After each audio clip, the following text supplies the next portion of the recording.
Assalamualaikum warahmatullahi wabarakatuh.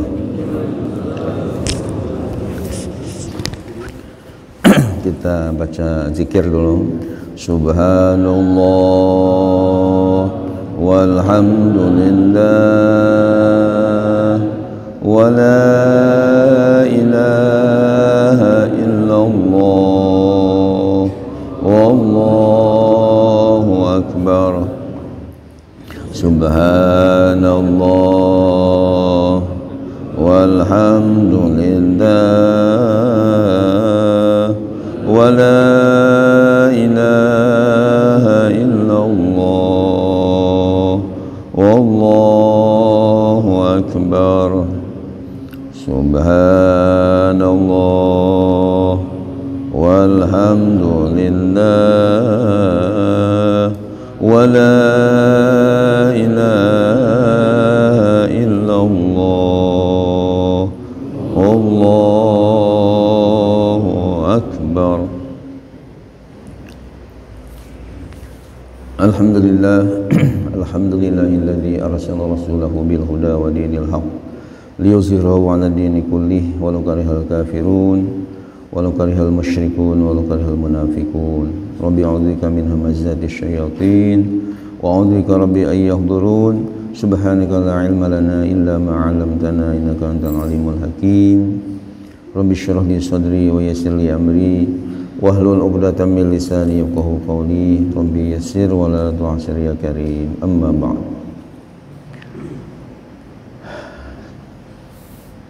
Pengurus DKM Masjid Jami Baitur Rahman Ustaz Safidul Saifuddin MPD Hafizahullah,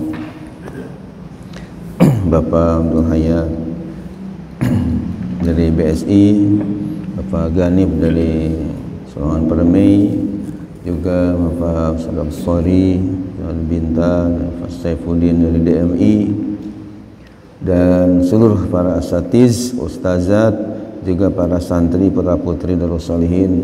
Mudah-mudahan semuanya mendapatkan curahan rahmat, ridha dan maghfirah dari Allah Subhanahu wa taala. Sebelumnya kita membaca umul kitab surat Al-Fatihah. Mudah-mudahan barokah Fatihah ini, ilmu yang kita kaji pada subuh kali ini, mudah-mudahan ilmu yang penuh barokah, ilmu yang bermanfaat di dunia wal akhirah. Yang kurang sehat, baik yang ada di sini maupun di rumah atau di rumah sakit, kita doakan mudah-mudahan disembuhkan kembali oleh Allah Subhanahu wa taala segala penyakit. Kemudian yang sudah meninggal dunia, yang sudah lama maupun yang baru, ya, termasuk ibunda dari Bapak Kiai Haji Abdul Syukur Yusuf yang baru saja, Ibu Hajah Masniah binti Haji Matali, juga salah seorang guru dan kiai di pondok pesantren kami yang saya dulu mondok 6 tahun, ya, di pesantren pertama di daerah Pleret Purwakarta, Kiai Haji Ahmad Nawawi bin Kiai Haji Muhammad Manab Soleh, rupanya juga meninggal dunia. Kita doakan mudah-mudahan kedua, ya, yang meninggal dunia ini min ahlil khair, min ahli sa'adah, min ahli jannah. Yang sedang usaha, Allah mudahkan usahanya. Yang lembat jodohnya, Allah berikan jodoh yang soleh dan solihah. Yang sedang belajar, putra putri kita, cucu-cucu kita, juga santri-santri kita, dan seluruh jamaah mudah-mudahan belajarnya sukses. Kemudian yang sedang berjuang di jalan Allah untuk madrasahnya, sekolahnya, musholanya, masjidnya, dan pondok pesantrennya, termasuk pondok pesantren Darus Shalihin yang terus gedung tahfiznya kita bangun, ya, pelelangan tanahnya juga, mudah-mudahan semuanya perjuangan ini dimudahkan oleh Allah, dan yang berjariah berwakaf juga mudah-mudahan dibalas dan berlipat ganda oleh Allah. Dan COVID-19 ini juga segera sirna sehingga keadaan negara kita normal kembali. Bi barakat ummil Quran. Al-Fatihah. A'udzubillahi minasyaitonir rajim. Bismillahirrahmanirrahim. Alhamdulillahirabbil alamin. Ar-Rahmanirrahim. Maliki yaumiddin. Iyyaka na'budu wa iyyaka nasta'in. Ihdinas siratal mustaqim. Shiratal ladzina an'amta 'alaihim ghairil maghdubi 'alaihim waladdallin. Dan selain kita ada ikhtiar prokes pemerintah juga, tentu kita mohon kepada Allah musibah-musibah COVID-19 khususnya mudah-mudahan terjaga. Mari kita baca doa untuk menangkal musibah-musibah ini sesuai dengan yang diajarkan oleh Rasulullah SAW.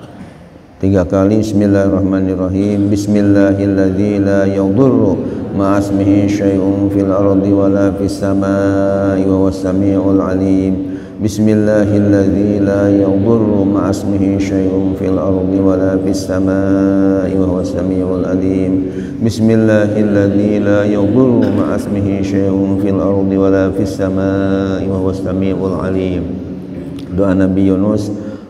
La ilaha illa anta subhanaka inni kuntu minaz zalimin. La ilaha illa anta subhanaka inni kuntu minaz zalimin. La ilaha illa anta subhanaka inni kuntu minaz zalimin. Diakhiri 1 kali sayyidul istighfar. Allahumma anta rabbi la ilaha illa anta khalaqtani wa ana 'abduka wa ana 'ala ahdika wa wa'dika mastata'tu. A'udzu bika min syarri ma sana'tu. Abu'u laka bi ni'matika 'alayya wa abu'u bi dzambi faghfir li fa innahu la yaghfiru dzunuba illa anta. Amin amin ya Allah ya rabbal alamin. Hadirin hadirat yang terhormat serta para santri yang saya banggakan, saya sayangi, kita kaji kembali surah At-Taubah. Sekarang surah At-Taubah ayat 23. Ya. Ya ayyuhalladzina amanu. Diikuti a'udzubillahi minasyaitonir rajim.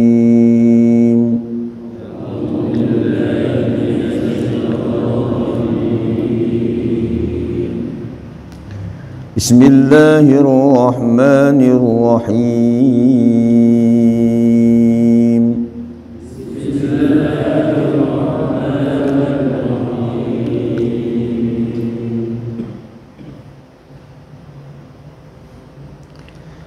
Ya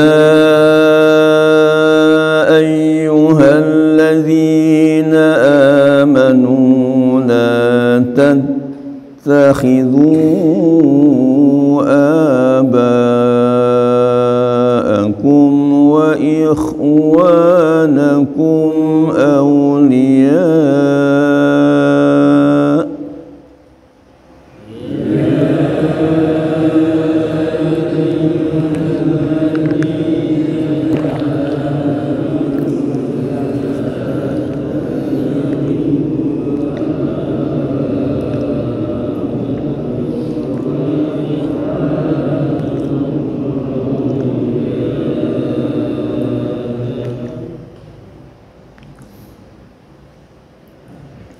لا تتخذوا آباءكم وإخوانكم أولياء إن استحبوا الكفر على الإيمان.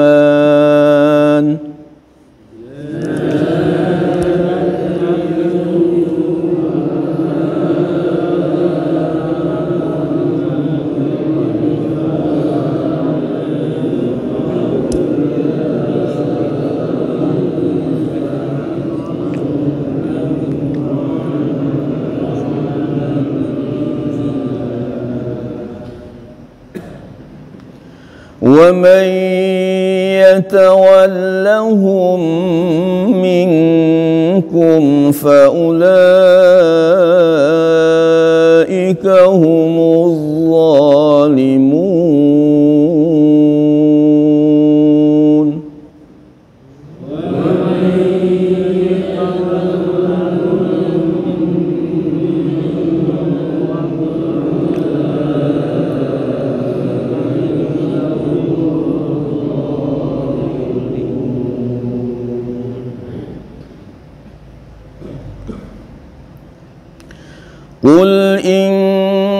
كان آباؤكم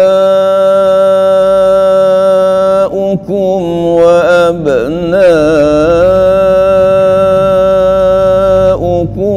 وإخوانكم وأزواجكم وعشيرتكم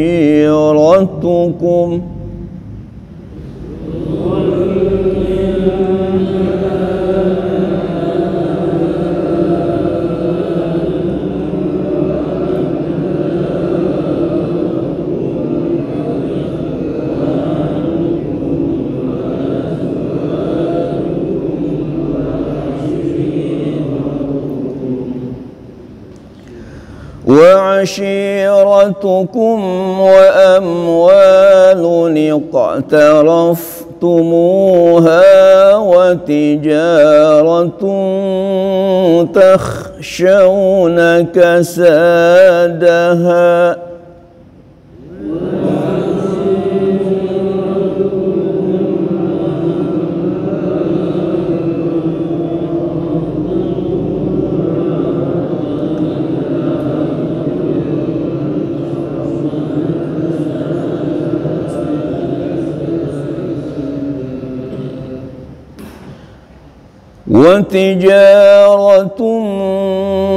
تخشون كسادها ومساكن ترضونها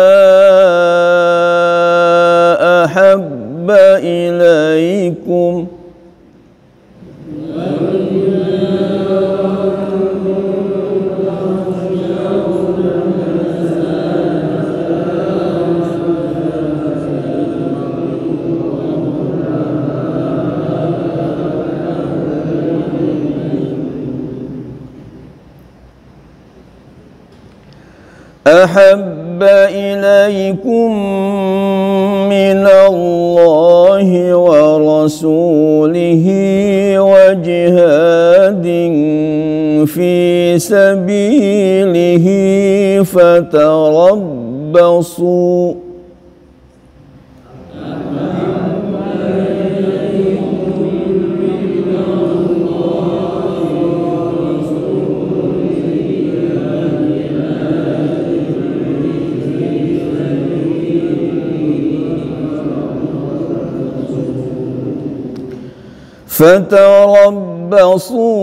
حتى يأتي الله بأمره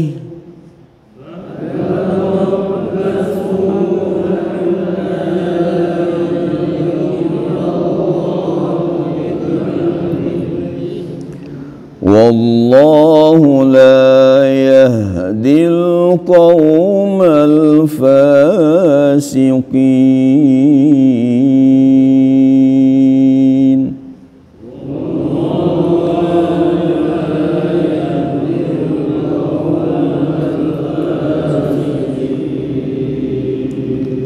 Sadaqallahul azim.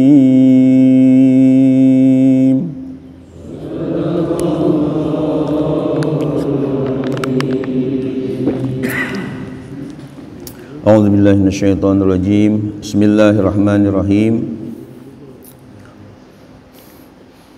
Sebelum ayat ya ayyuhalladzina amanu ada pendahuluan dulu dari penafsir. Wa nazzala fi man tarakal hijrata. Wa nazzala dan Allah telah menurunkan ayat fiman berkenaan dengan orang tarakal hijrata yang meninggalkan hijrah atau yang tidak mau berhijrah li ajli ahlihi karena lantaran keluarganya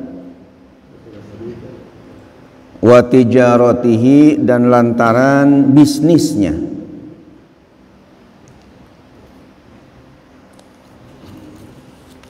Ya ayyuhalladzina amanu, wahai sekalian orang-orang yang beriman,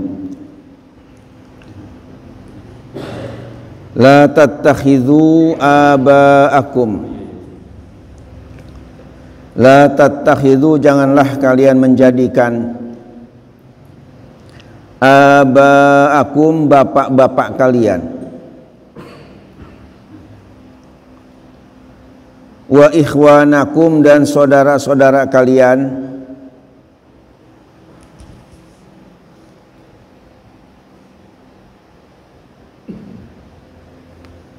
auliya sebagai pelindung-pelindung, inistahabbu jika mereka mencintai, ditafsirkan dengan ikhtaru, mereka memilih,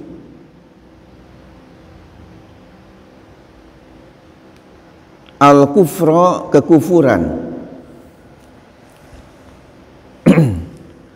alal imani, atas keimanan,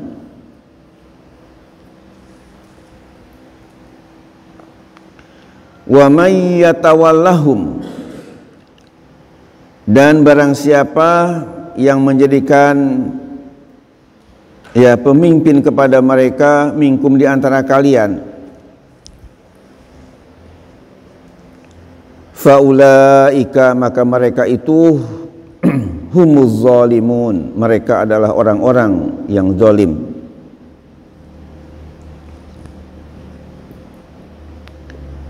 Hadirin hadirat yang dimuliakan Allah, mari kita tadabburi dulu ayat ini.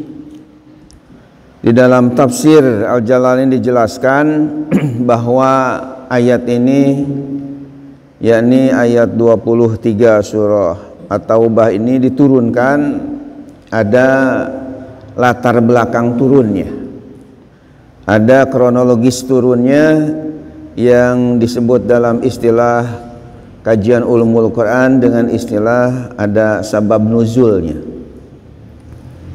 Karena kalau kita baca kitab Asbabun Nuzul, alhamdulillah saya punya 2 kitab yang khusus berkenaan dengan sabab nuzul, latar belakang turunnya ayat-ayat Al-Quran.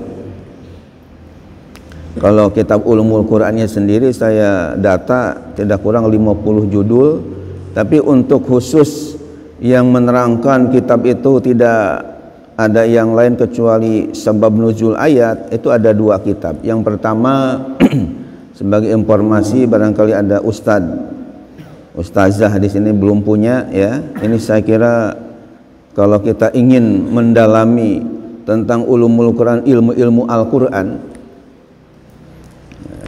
saya alhamdulillah bersyukur kepada Allah karena dalam hidup ini rupanya tidak jauh dari Al-Quran, tidak jauh dari kajian-kajian Al-Quran.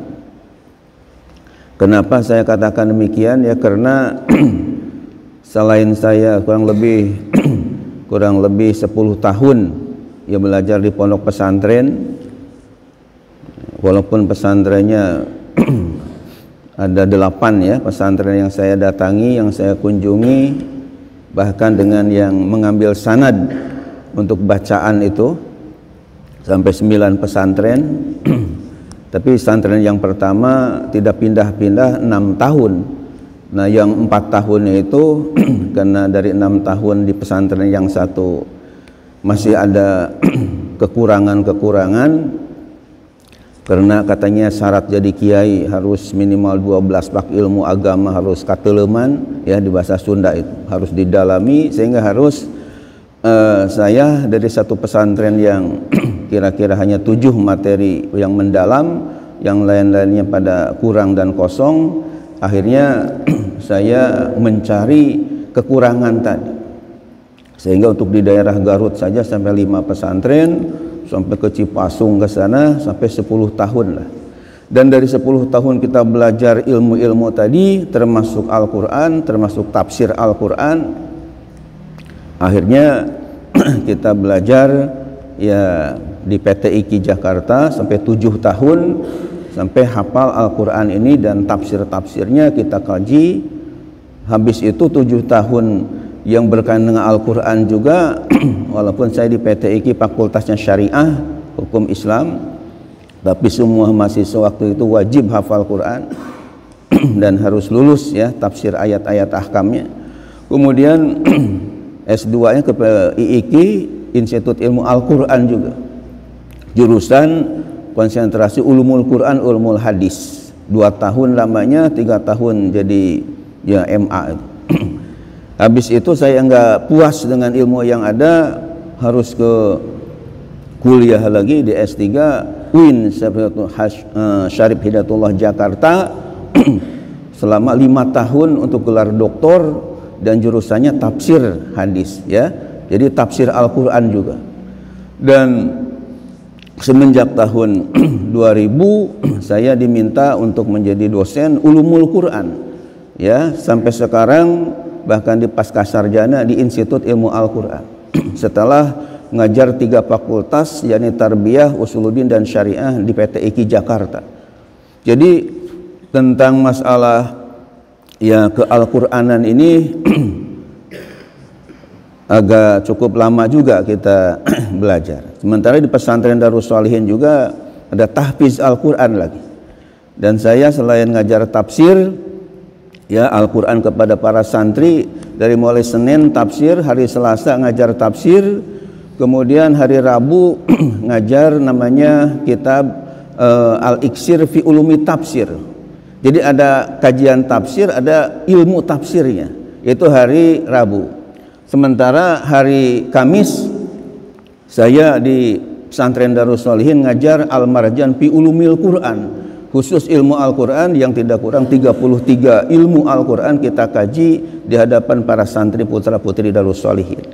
Ya, sedangkan hari Jumat di sini, hari Sabtu dan hari Ahad tidak ada yang kosong di masyarakat Kota Depok ini, masjid-masjid yang ada.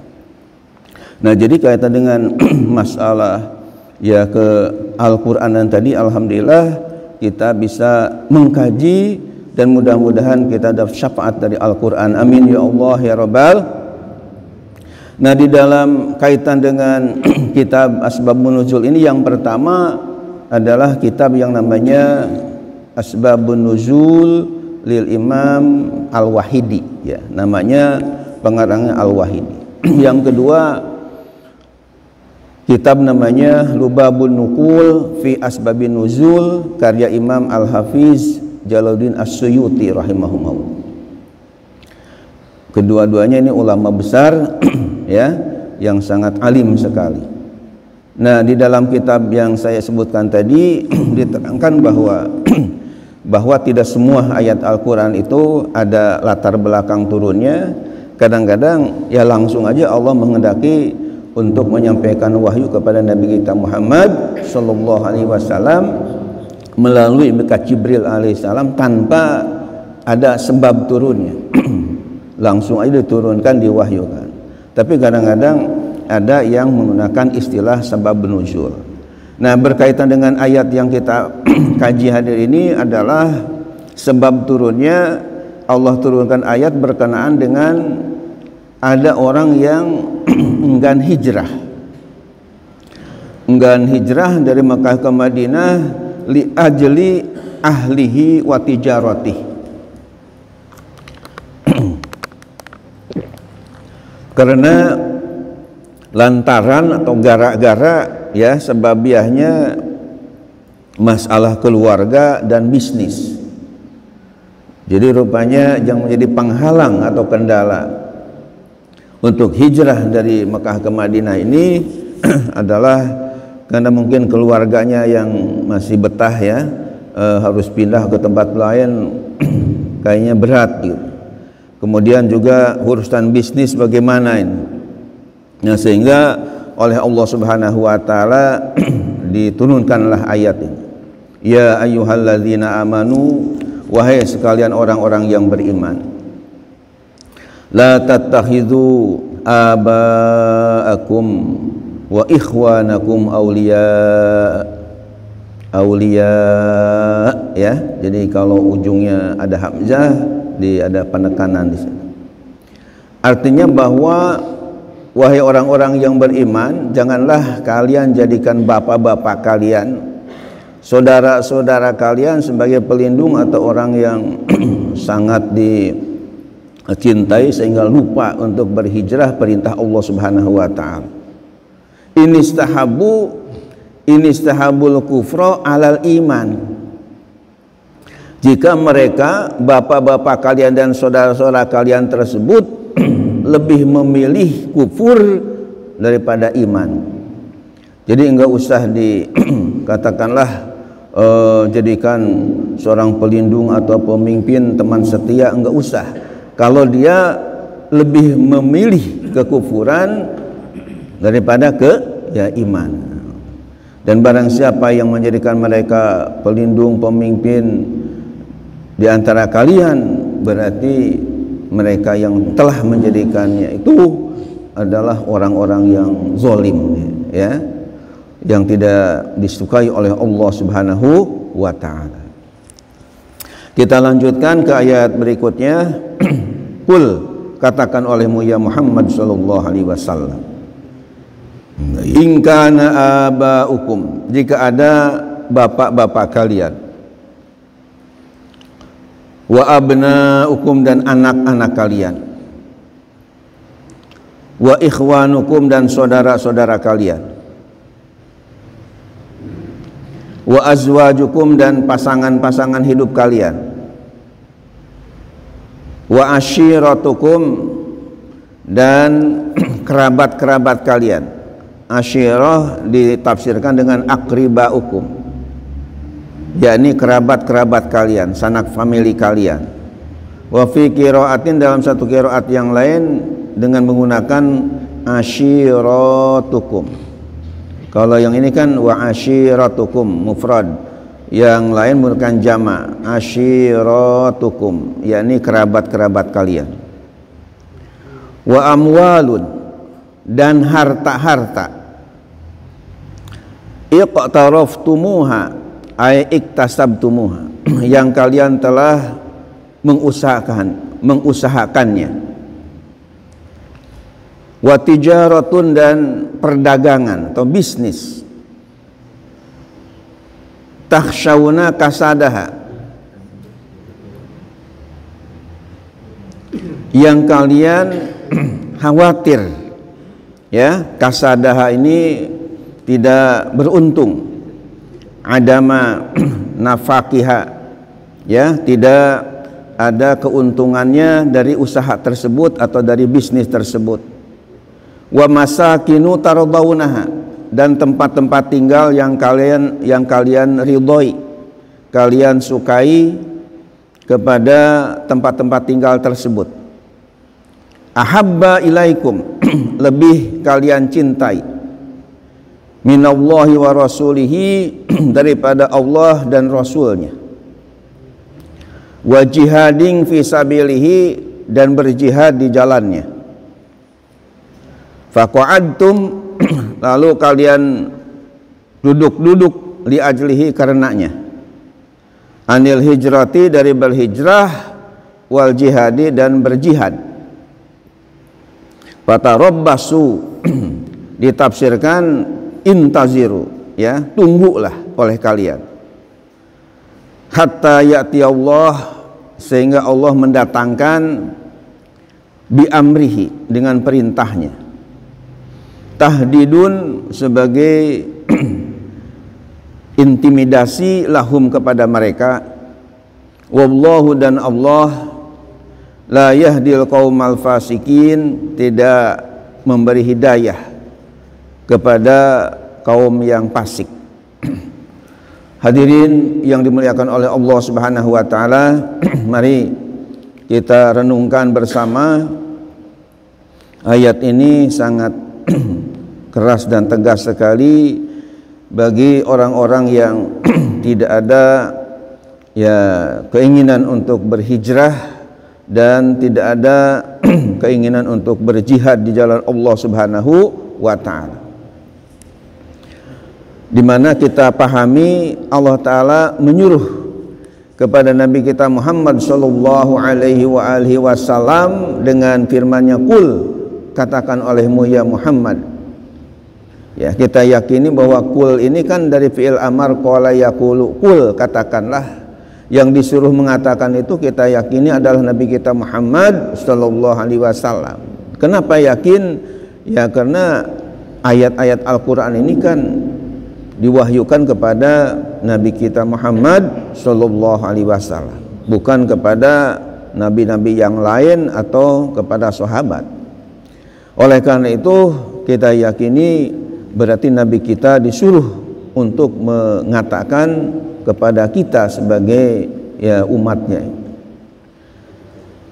Jadi intinya bahwa jika bapak-bapak kalian, anak-anak kalian, saudara-saudara kalian, istri-istri atau suami-suami kalian, kerabat-kerabat kalian, harta kalian yang kalian ya telah berusaha, kemudian bisnis kalian khawatir bagaimana tidak menguntungkan, kemudian rumah-rumah kalian, tempat-tempat tinggal kalian, ya ini masakin jamak dari maskan, ya artinya tempat tinggal. Makanya kalau yang artinya miskin hendaknya kapnya itu ketika dibaca harus dipanjangkan. Saya pernah diundang ceramah di daerah Depok dengan ada dua penceramah, sama-sama dari Depok juga penceramahnya, enggak usah sebutkan namanya, orangnya masih hidup, ya. Ketika dia ceramah itu betulan saya ceramah yang kedua, beliau ceramah yang pertama. Ketika ceramahnya diantaranya ada kata-kata begini, Bapak dan hadirin, kita harus ada perhatian kepada fukara dan masakin, ya, dan masakin. Kata saya ya dalam hati gitu, ini kayaknya Pak Kiai ini kurang pas, kurang fasih dalam menyebutkannya. Sebab mungkin yang dimaksud oleh Pak Kiai kan kena hubungan dengan fukara. Fukara ini jamak dari fakirun, orang yang melarat. Mungkin maksudnya kan masakin, terusnya orang-orang miskin. Tapi bacanya enggak dipanjangkan kafnya dan masakin, ya. Nah kalau dibacanya pendek, kapnya menjadi masakin, itu seolah-olah Pak Kiai tadi berkata, Bapak dan Ibu kita harus perhatian kepada orang-orang fakir dan kepada tempat-tempat tinggal atau losmen, ya. Bukan orang-orang miskin. Karena kalau kapnya pendek, masakin itu mufradnya, tunggalnya, singularnya itu adalah maskanun. Maskanun, maskanani, masakinu, masakin, jadi pendek kapnya. Tapi kalau orang miskin, bahasa mufradnya adalah tunggalnya miskinun, jamaknya tasnya miskinani, dan ketika menjamakannya masakin, jadi ada iya kapnya, masakinu. Nah oleh karena itu supaya beda dalam kaitan dengan makna, ketika mengucapkannya hendaknya dipanjangkan kapnya kepada fukara dan masakin, ya masakin ada panjang, ada madnya, karena setelah kap ada iya. Jangan sampai masakin akhirnya tempat-tempat tinggal. Jadi bahasa Arab itu kalau beda ya ada yang huruf tertinggal dengan huruf ada tambahan bisa menjadi merubah maknanya jauh sekali. Contoh yang lain misalnya seperti lafaz mator. Kalau mim to dengan ro saja, matorun itu artinya hujan, rain bahasa Inggris. Tapi kalau matorun ada alifnya setelah to itu artinya airport, ya. Lapangan kapal terbang. Itu yang membedakan hanya yang satu enggak ada alif mator, yang satu ada alifnya motor, ya.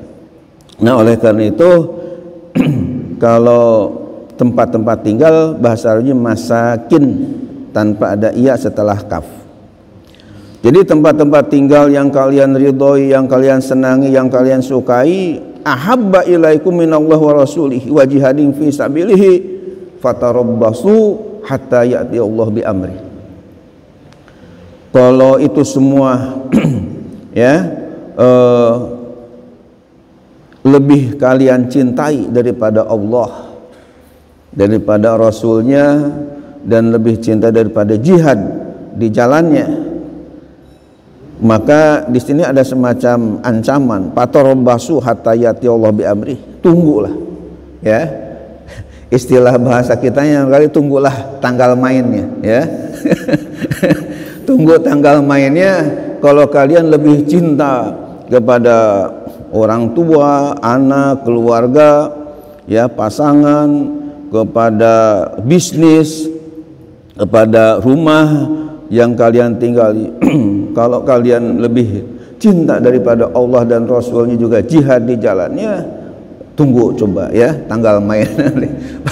Allah Ta'ala tentu akan memberikan azab yang luar biasa, karena Allah tidak memberi petunjuk kepada orang-orang yang fasik.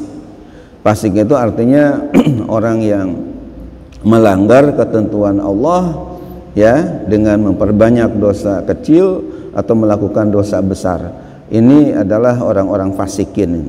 Allah tidak ya memberi petunjuk, tidak ridho kepada mereka. Nauzubillah min zalik.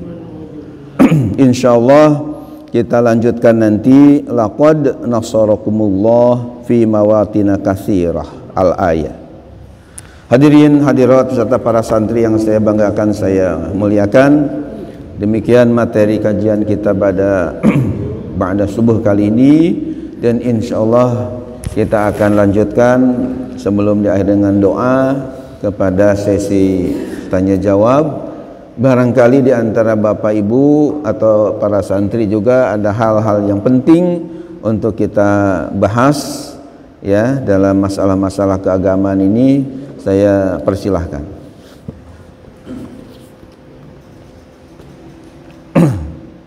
Ustaz Haji Masturo, silahkan dikemukan, tangannya udah ngacung, silahkan ya.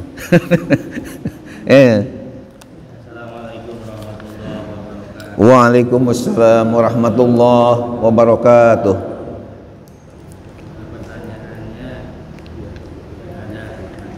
Agak suaranya agak dikeraskan ini. Dalam sholat tahajud, ya.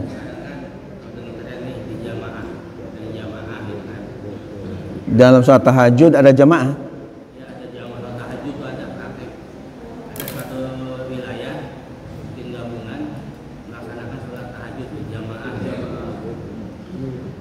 Itu kira-kira nambah fadilah atau tidak, termasuk sholat duha juga kadang-kadang di sekolah-sekolah itu membudayakan anak-anak berjamaah. Nah, kemudian yang lagi ngetren di YouTube itu kan sholat tasbih, kalau ini kan fadilahnya banyak sekali itu. Kalau kita jamaah kan bagaimana gitu, nambah fadilah lagi pun enggak gitu. Sholat duha, ya, tasbih.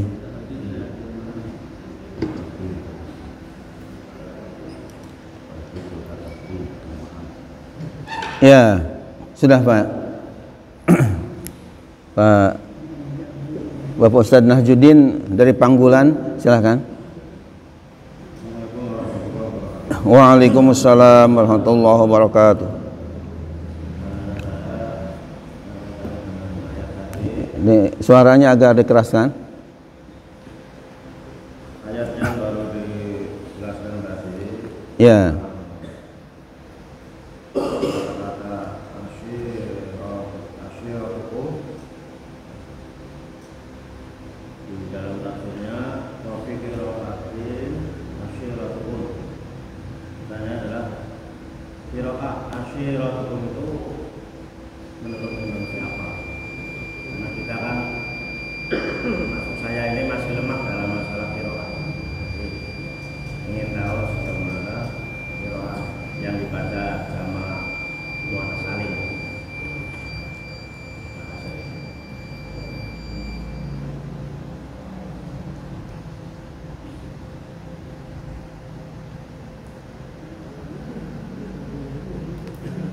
Ya.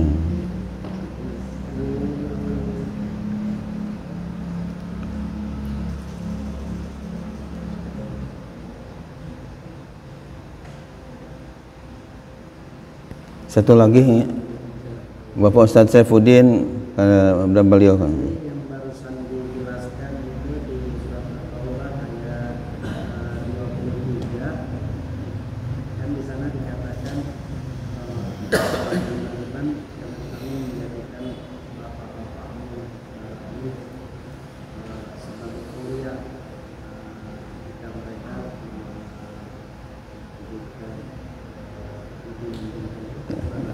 Agak keras volume suaranya. Ya. Ya, suaranya kurang.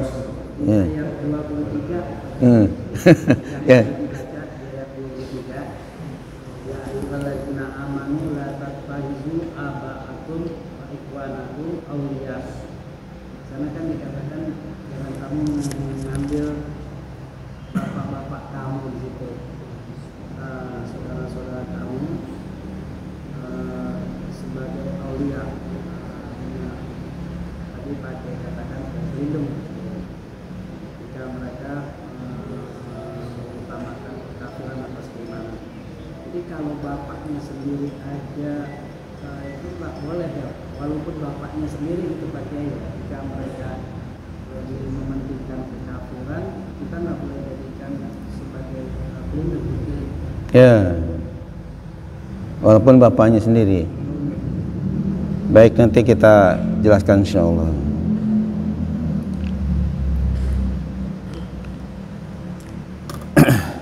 Bapak dan hadirin yang dimuliakan Allah Subhanahu wa taala, mari kita bahas satu persatu pertanyaan-pertanyaan yang sangat bagus dan penting ini.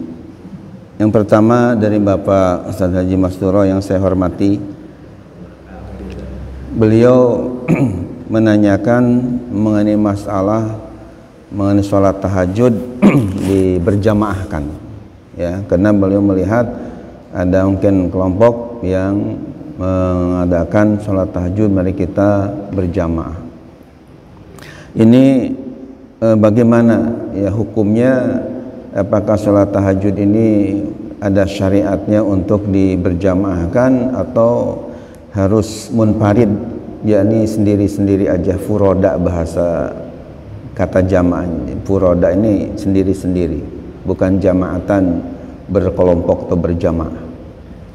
Nah ini juga ketika saya membimbing ibadah haji di tanah suci, kan biasanya di Padang Arafah itu, di Padang Arafah ketika kita akan wukuf tanggal 9 bulan Dzulhijjah, biasanya kami dari Mina ketika hari tarwiyah tanggal 8-nya ya itu suka istilahnya berangkat karena khawatir kalau pagi-pagi ini khawatir macet sehingga enggak keburu wukuf, padahal wukuf ini rukun yang sangat top lah di dalam jamaah ibadah haji, sehingga ada hadis al-hajju arafah, ibadah haji itu adalah wukuf di padang Arafah karena begitu tinggi, sehingga yang sedang sakit juga di rumah sakit yang sedang diimpus itu ada mobil khusus dibawa ke padang Arafah untuk wukuf di padang Arafah, karena kalau enggak wukuf berarti enggak sah hajinya, tahun depan harus balik lah, padahal biaya yang luar biasa. Nah, biasanya kita ada kesempatan waktu di Mina untuk melakukan istilahnya sholat tahajud sebelum berangkat misalnya ke Padang Arafah.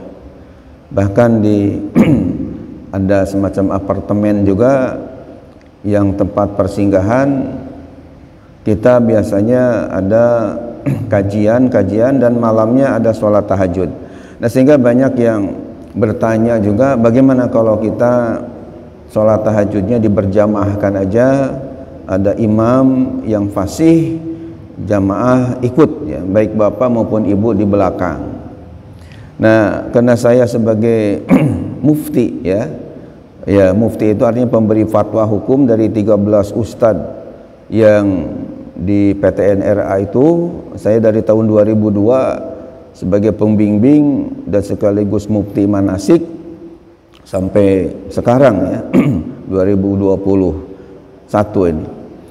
Cuman kita haji kan sampai 2019 kemarin. Itu diminta istilahnya penjelasan dasarnya. Ya, akhirnya saya kemukakan bahwa mengambil dasar dari kitab namanya Dalilul Falihin. Kitab Dalilul Falihin ini adalah sebuah kitab syarah hadis dari kitab Riyadhus Shalihin. Dalam kitab Riyadhus Shalihin, kalau Riyadhus Shalihinnya karya Abu Zakaria Yahya bin Syaraf An-Nawawi yang terkenal dengan sebutan Imam Nawawi, wafat 667 Hijriah, 676 Hijriah dari Nawa, Damaskus, Suriah. Sementara kitab Dalilul Falihin li Turuqi Riyadhus Shalihin dikarang oleh namanya Syekh Muhammad bin Alan As-Siddiqi Asy-Syafi'i Al-Asy'ari Al-Makki, ya, seorang ulama dari Mekah, wafatnya 1057 Hijriah. Di dalam kitab Dalilul Falihin syarah Riyadhus Shalihin tadi itu diterangkan bahwa dalam masalah sholat tahajud ini boleh ya sekali-kali kita untuk berjamaahkan dengan alasan bahwa ketika Rasulullah Sallallahu Alaihi Wasallam berada di istrinya yang bernama Siti Maimunah, ya, karena istri Rasulullah tidak satu. Jadi ketika beliau ada gilir kepada istrinya yang bernama Siti Maimunah, dan sahabat Ibnu Abbas ini masih saudara dengan Siti Maimunah ini, dan Ibnu Abbas ternyata bergabung sholat tahajud dengan Rasulullah, ikut berjamaah dengan Rasulullah, dan Rasulullah tidak melarangnya, bahkan beliau membiarkannya untuk sholat berbarengan dalam sholat tahajud. Nah, sehingga diambil dalil oleh ulama ini bahwa ketika sholat tahajud ya sekali-kali boleh berarti untuk berjamaah. Namun kalau kita melihat hadis Nabi kita Muhammad SAW dalam sholat tahajudnya, beliau biasanya seringnya sendiri, ya, tidak berjamaahkan. Dalam kitab Sahih Bukhari kita baca, saya punya dua syarahnya Sahih Bukhari ini. Selain kitab Sahih Bukhari-nya 4 jilid punya, juga ada kitab syarahnya 2 yang saya miliki, yakni Irsyadus Sari ila Syarhi Sahihil Bukhari karya Syihabuddin Al-Qastolani namanya, dari Mesir. Itu 10 jilid tebalnya dalam mensyarahi Sahih Bukhari yang 4 jilid. Bahkan yang kedua ada syarahnya yang paling top dan paling terkenal sedunia, namanya kitab Fathul Bari karya Ibnu Hajar Al-Asqalani, seorang al-hafidh fil hadis yang ilmunya katanya al-hafidh ini man ahata ilmuhu bi mi'ati alfi hadisin sanadan wa matnan, yaitu ulama yang sudah hafal hadis tidak kurang 100.000 hadis sanadnya, rawi-rawinya, dan matan hadisnya, redaksi hadis. Itu dikarang oleh al-hafidh Imam Ibnu Hajar Al-Asqalani, tebal sekali sampai 18 jilid, ya, satu set. Setelah syarah Sahih Bukhari yang disarahnya hanya 4 jilid. Nah, di dalam kitab Sahih Bukhari dan disyarhi oleh ulama-ulama tadi ada sebuah riwayat dari Siti Aisyah radhiyallahu anha berkenaan dengan kebiasaan tahajud Rasulullah sallallahu alaihi wasallam. Riwayatnya itu yang saya hafal teksnya, Siti Aisyah radhiyallahu anha qalat, ia berkata, karena Rasulullah sallallahu alaihi wasallam yaqumu minal lail, yakni yatahajjad hatta tatafattara qadamah, faqila lahu lima tasnau hada ya Rasulullah wa qad ghufira laka ma taqaddama min dzambika wa ma ta'akhkhar, qala afala uhibbu an akuna abdan syakura, rahul Bukhari.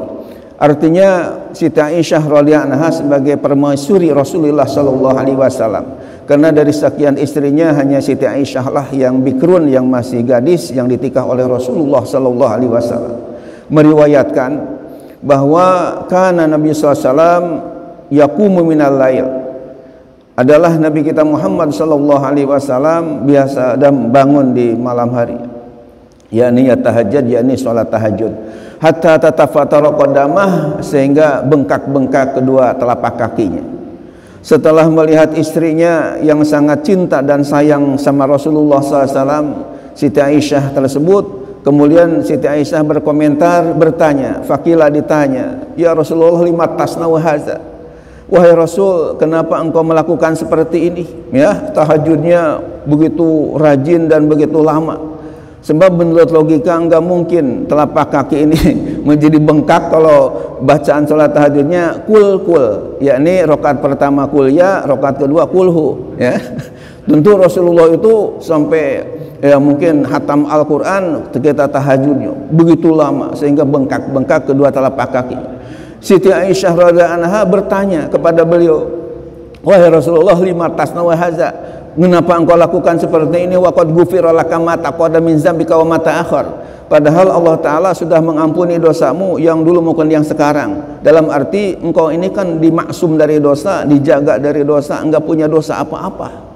Kalau kami manusia biasa rajin ibadah seperti itu mungkin wajar, ya, karena banyak dosa, sehingga dengan amal soleh seperti rajin ibadah untuk mentipek, menghapus dosa-dosa yang telah kami lakukan.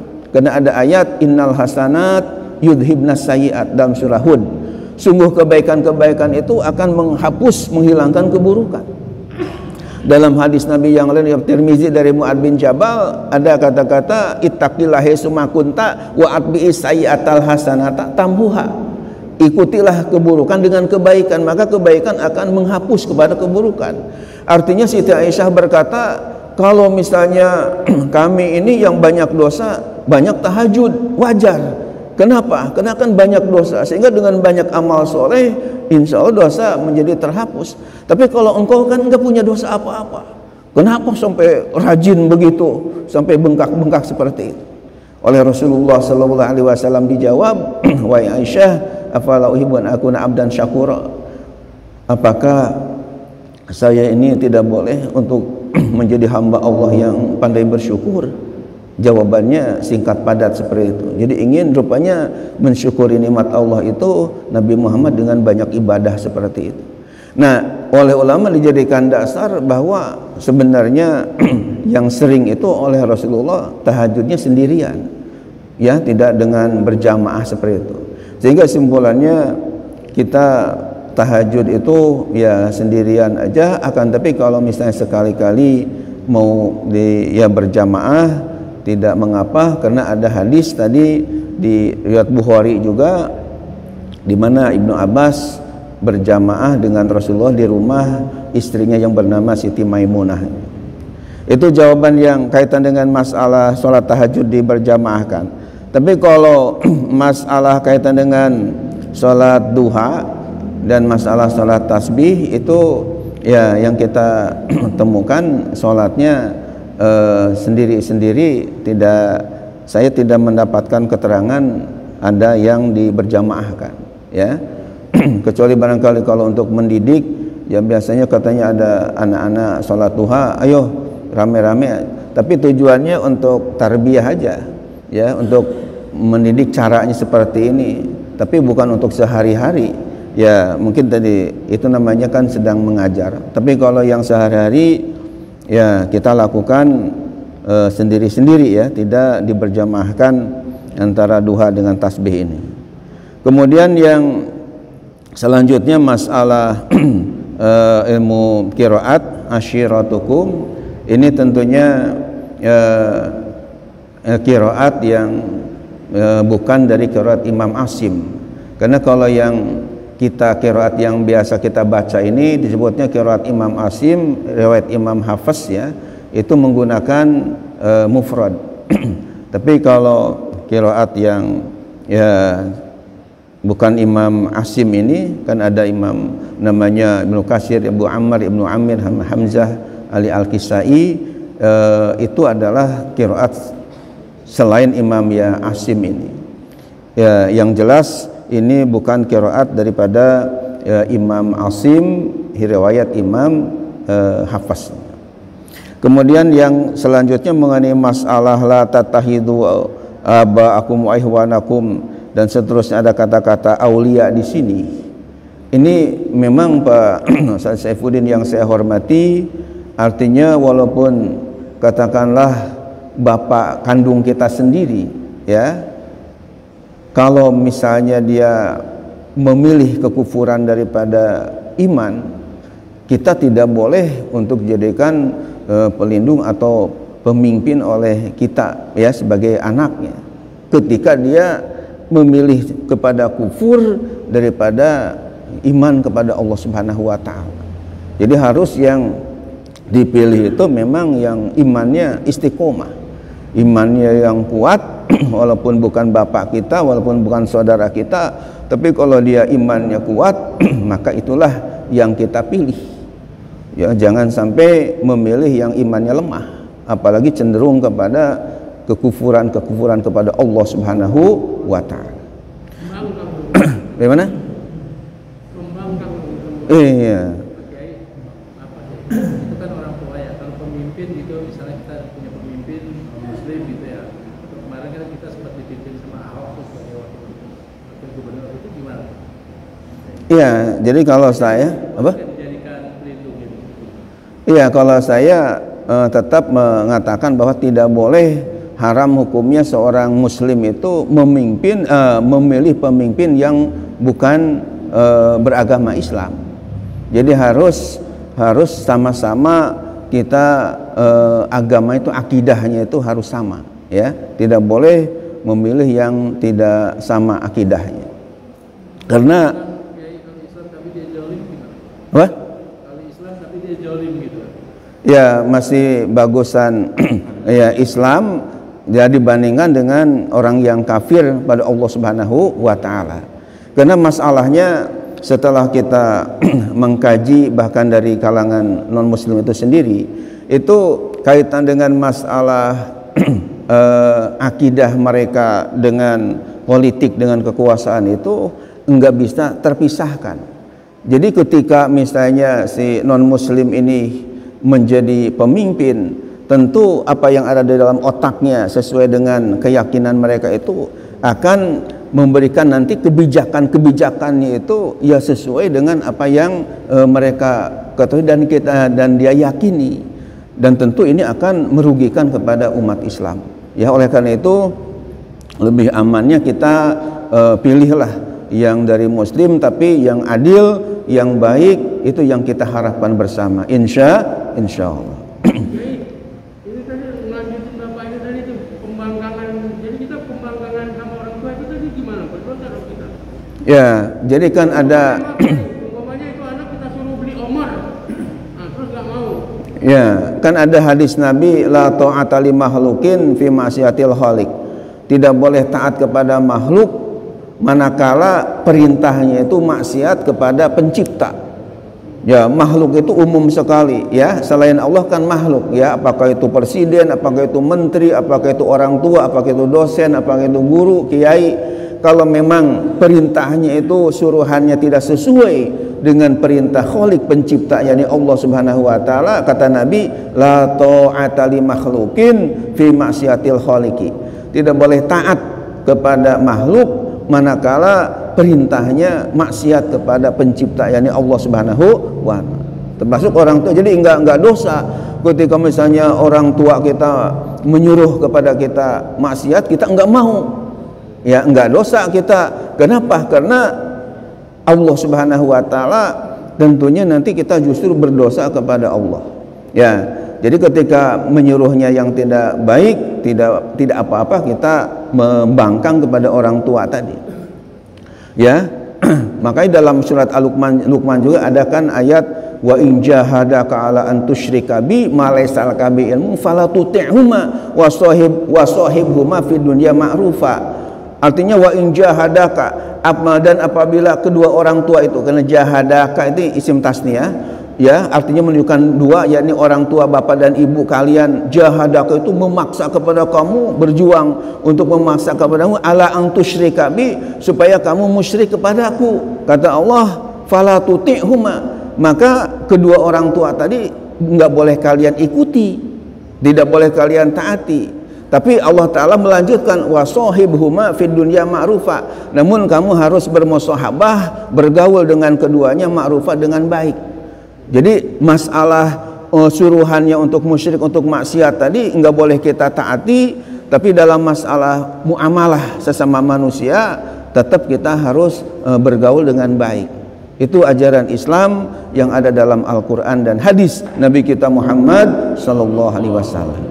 Karena sudah siang, insya Allah kajian kita ini sangat menarik, dan insya Allah hari Jumat yang akan datang kita akan ketemu lagi, mudah-mudahan pada sehat dan panjang umur semuanya, amin ya Allah ya Rabbal Alamin. Dan bagi yang ingin memperdalam masalah keagamaan juga bisa nanti baca di YouTube ya. Sekarang sudah ada sekitar ya 68an episode, dan insya Allah ini akan menambah wawasan keilmuan kita. Bahkan ayat-ayat Qur'annya juga bisa disimak. Mudah-mudahan dapat rahmat dari Allah Subhanahu wa taala dan dakwah pahala dari Allah, amin ya Allah ya Rabbal Alamin. Kita akhiri dengan doa, Allahumma arhamni bil Qur'an. Allahumma arhamni bil Qur'an waj'alhu li imaman wa nuran wa hudan wa rahmah. Allahumma dzakirni minhu ma nasitu wa'allimni minhu ma jahiltu warzuqni tilawatahu ana al-laili wa atrafan nahar waj'alhu li hujjatan ya Rabbal Alamin. Subhanakallah bihamdika asyhadu an la ilaha illa anta astaghfiruka wa atubu ilaik. Terima kasih atas perhatian dan mohon maaf atas segala kehilapan dan kekurangan. Wallahul muwaffiq ila aqwamit thoriq. Wassalamualaikum warahmatullahi wabarakatuh.